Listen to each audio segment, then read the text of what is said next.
I am the guy that decides, is it a pie or a cake? Cake. Pie. Pie. Cake. I'm in charge.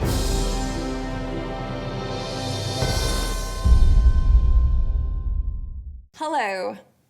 Today we are going to talk about Benedict Arnold.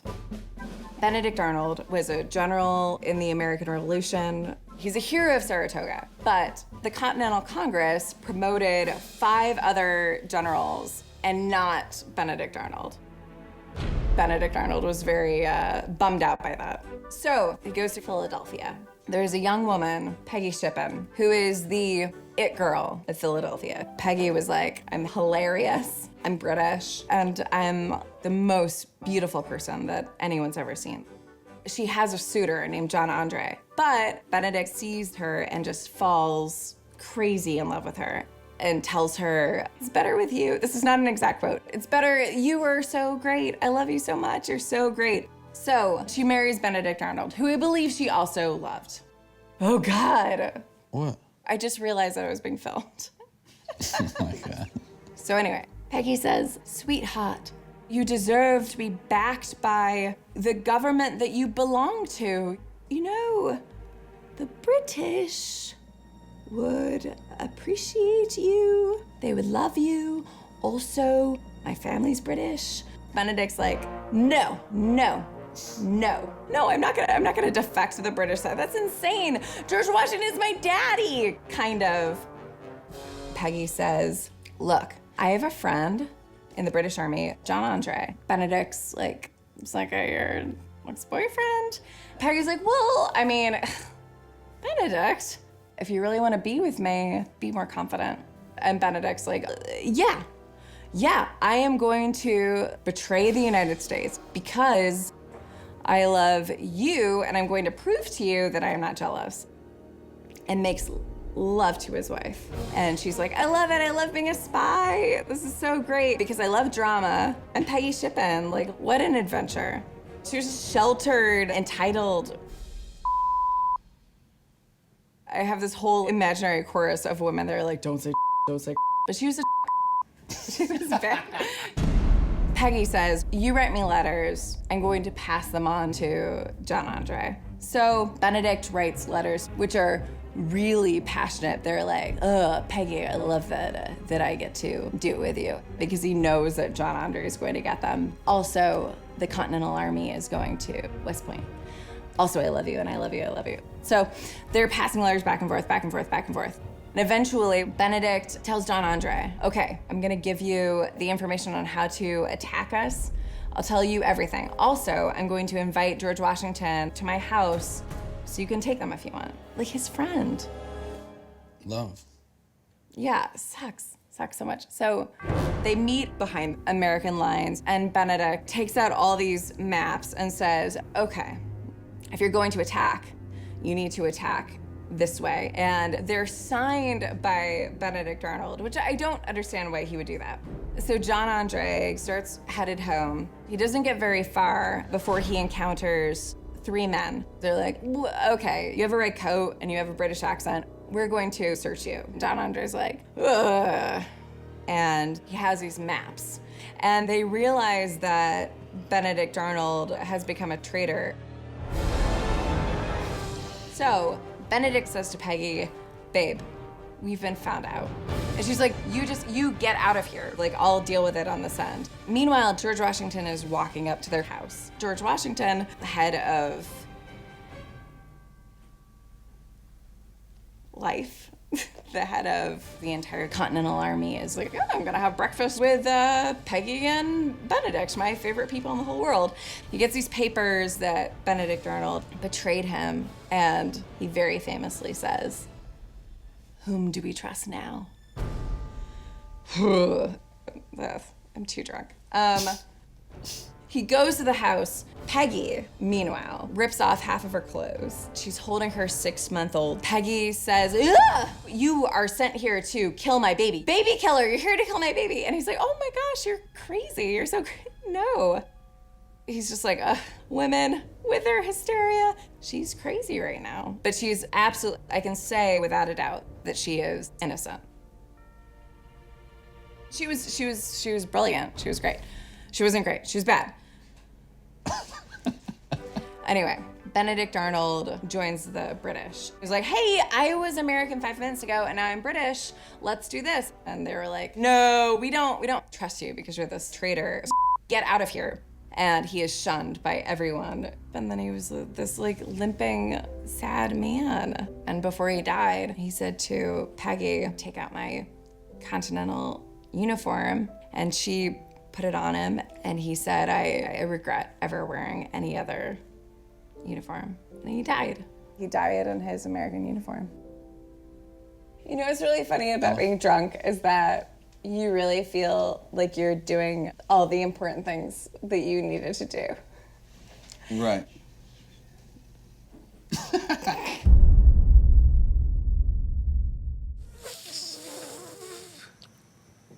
Good day. My name is Duncan Trussell, and today we're going to talk about Edison. This story starts in New Jersey with Thomas Edison, one of the great inventors of the time, known as the Wizard of Menlo Park. He would get poor geniuses, gather them together, and he's like, just make stuff for me. If it's good, I'm gonna say it's mine. Whatever, you're gonna make money. So just do it. An inventor by the name of Muybridge came to New Jersey, shows this incredible device. He'd managed to take a bunch of pictures of a horse running and spin them on a cylinder in a way that gave it animation. And Edison's like, you know, great, a horse running. Cool invention or whatever, bye. And then he's like, we gotta fucking figure this shit out because people are gonna wanna watch this stuff. We gotta start working on this shit right fucking now. And then in 1893, Edison is like, I figured out how to do it, guys. I can photograph and make a movie. We can make movies now. I came up with the very first camera, the kinetograph. And I figured out a way to look at the strings of moving pictures, a kinetoscope. And it's all my idea. My idea. Yes, people, I'm too drunk. Why would I take another drink? So Edison needed content for these kinetoscopes, and everything he was putting out was shit. He's like, let's get fucking cats boxing, man, and then vaudeville scenes of people chasing each other. Let's film a blacksmith shop. Everyone's gonna wanna see that. Right, guys? Right? Right. And they filmed it. People were into it, man.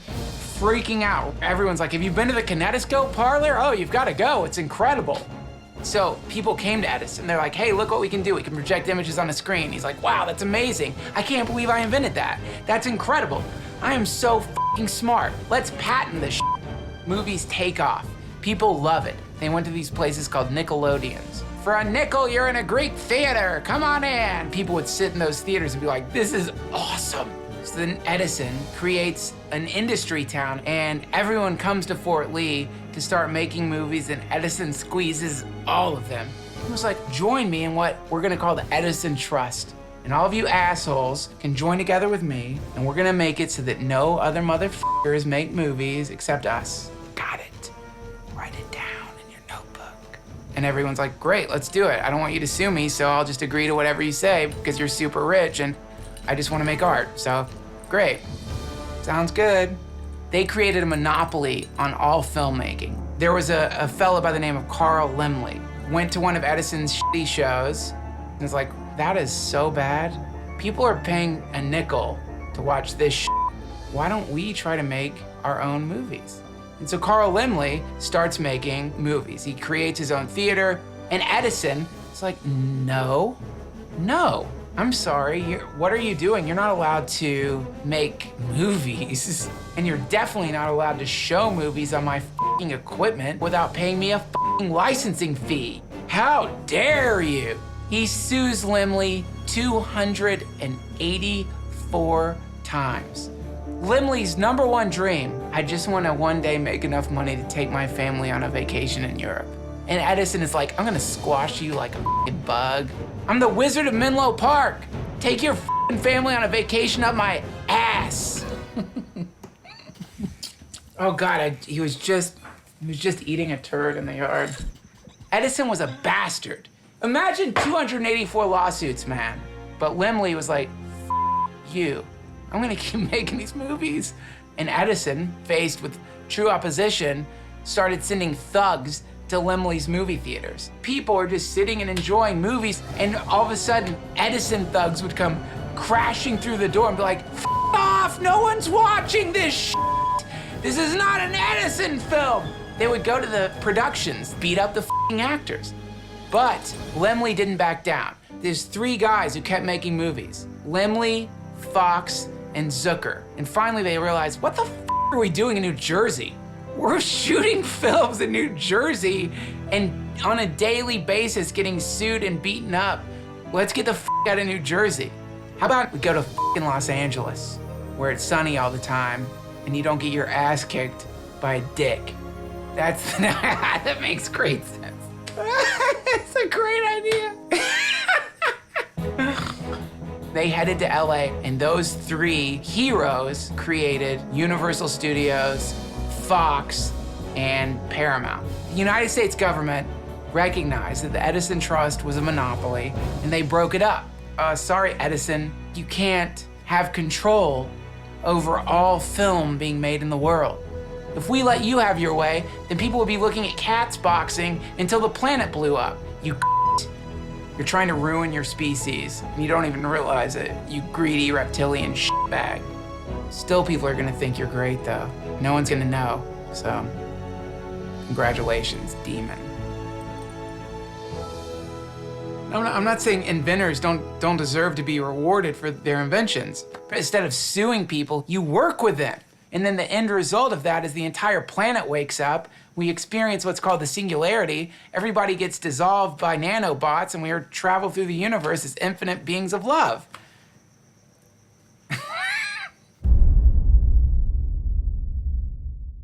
Hello, I'm Doug Jones, and today we're going to talk about Charles Joughin, the chief baker of the RMS Titanic, who saved his own life by drinking whiskey.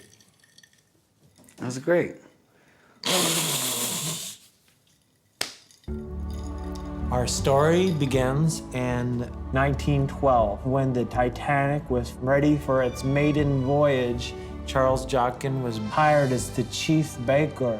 He's 34 years old. He's like, holy shit, this is the big times. Any baking that comes out of this voyage, I am the guy that decides. Is it a pie or a cake? Cake. Pie. Pie. Cake. I'm in charge. Also, Charles Joughin was a lover of the booze. He kept a flask on his person at all times. He kept booze stocked in his personal cabin, and he was actually making his own booze. All right, so April 14th, 1912, 11:40 p.m. At this point, Charles Joughin was drunk. He's retired with a nightcap. All of a sudden, the Titanic hits the iceberg. The whole room's shaking. He gets up out of his bunk and he's like, what the hell's going on? Word starting being passed down that there was an emergency and they were deploying lifeboats. And he's like, oh my God, that's serious. A little bit of whiskey made him keep his cool. Charles Joughin arrives on the top deck. It's time for him to get on the lifeboat. But he begins escorting women and children into the lifeboats.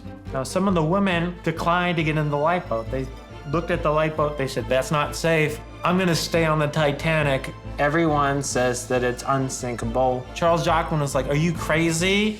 Get on the lifeboat now. And the women were like, no, you're Baker. You look silly with her hat. He was like, okay, well, if you're not getting on the lifeboat, then I'll get you on the lifeboat for you. And he starts picking up the women and children, takes them, throws them down. He finishes loading the lifeboat. He starts picking up deck chairs and throwing them overboard. Okay, keep going. The process of the sinking was in motion and that there was no turning back at that point. But he goes back to his cabin and he's like, ugh, what a day. He pours himself another glass of whiskey and he just chills.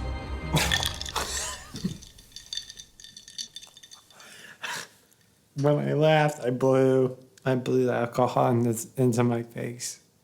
I blew it into my face. I'm doing a good job. So, after 30 minutes, the water starts flooding in. There's a huge crash. And he's like, oh my God, what now? Could this get any worse? The Titanic breaks in half. And the whole stern side of this ship starts tilting. He goes back up to the deck. Everybody's panicking. Men, women, and children are sliding down the deck, falling off of the boat. He just kept his cool. People are screaming. Woo!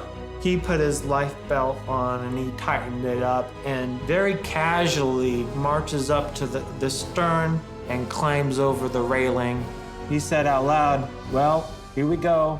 As the ship sinks, he's riding the stern down like an elevator.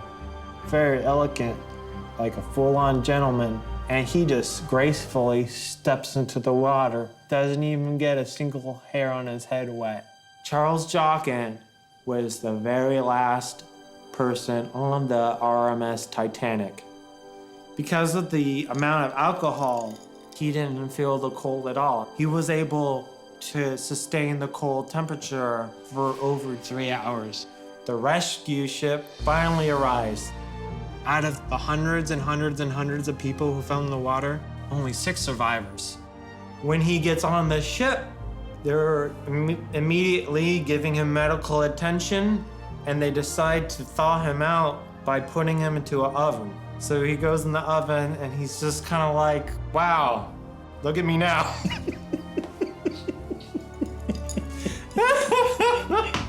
Yesterday I was baking pies in an oven. Today I am in an oven, and I am pie.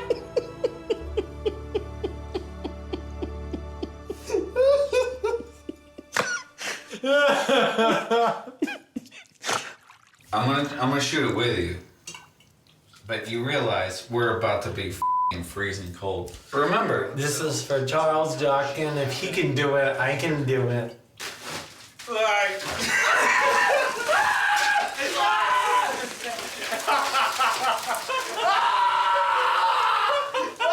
Okay. Let's get in the oven. Oh, where's the oven?